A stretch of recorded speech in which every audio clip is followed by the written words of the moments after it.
আসসালামু আলাইকুম, perfect cooking টিপ চ্যানেলের পক্ষ থেকে স্বাগতম। আজ আমি নিয়ে এসেছি আলুর মোগলাই পরোটা। চলুন এবার যাওয়া যাক মূল রেসিপিতে। আমি এখানে 2 কাপ ময়দা নিয়ে নিচ্ছি। 2 কাপ ময়দার সঙ্গে আমি নিয়ে নিব 150 গ্রাম রেগুলার তেল। দিয়ে দেবো পরিমাণ মতো লবণ। এবার আমি এটা সুন্দরভাবে মাখিয়ে নেব। এত সুন্দরভাবে মাখাতে হবে যেন এটা হাত দিয়ে চাপ দিয়ে ধরলে দলা বেঁধে যায়, ঠিক এরকম ভাবে।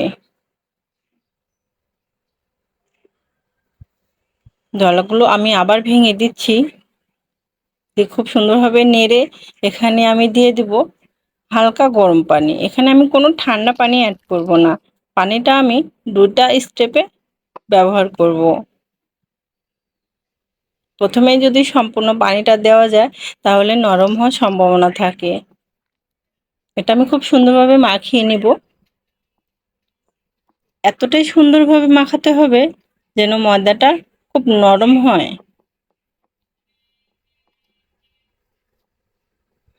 এটা আমি 5-6 মিনিট সময় নিয়ে মাখিয়ে নিচ্ছি।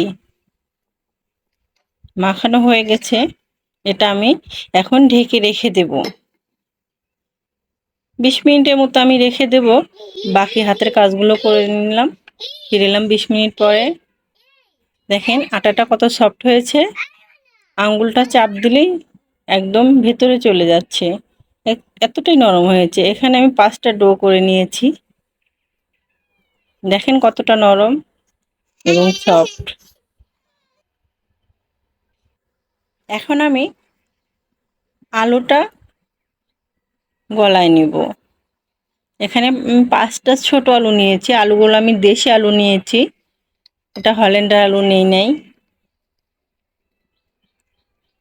আলুগুলো চটকায় নেব খুব সুন্দরভাবে যেন এখানে কোনো দানা না থাকে। এর মধ্যে দিয়ে দিচ্ছি পরিমাণ মতো লবণ, মরিচের গুঁড়া, দিয়ে দিলাম জিরে গুঁড়া, ধনিয়া গুঁড়া। মরিচটা আমি আগে থেকে ভেজে পাটায় বেটে রেখেছিলাম। এখানে আমি কোনো মরিচের গুঁড়া অ্যাড করি নাই, অর্থাৎ আকর মরিচটা আমি ভেজে গুঁড়া করে নিয়েছি। এটা খুব সুন্দরভাবে মাখিয়ে নিয়ে 5টা অংশে ভাগ করে নিয়েছি।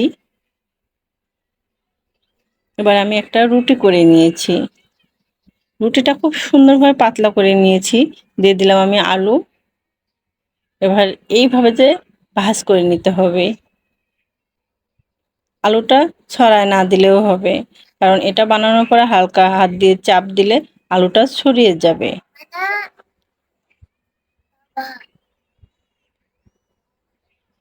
দেখেন এরকম হয়েছে। আমি আরেকটা বানিয়ে দেখাচ্ছি। ভাঁজটা দেওয়ার পরে হাত দিয়ে হালকা চাপ দিয়ে বড় করতে হবে, আপনি যে পরিমাণ বড় করতে চান।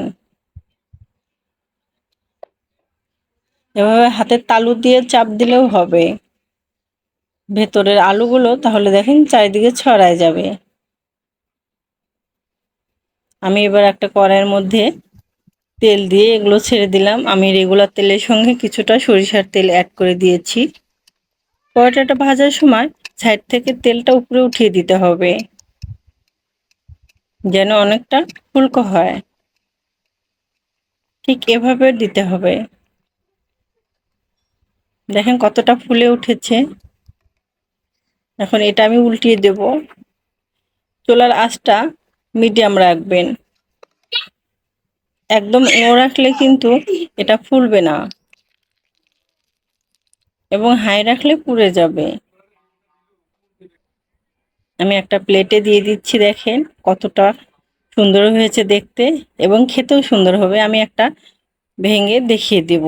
ভিডিওটি এতক্ষণ দেখার জন্য অসংখ্য অসংখ্য ধন্যবাদ। ভালো থাকবেন সবাই, সুস্থ থাকবেন।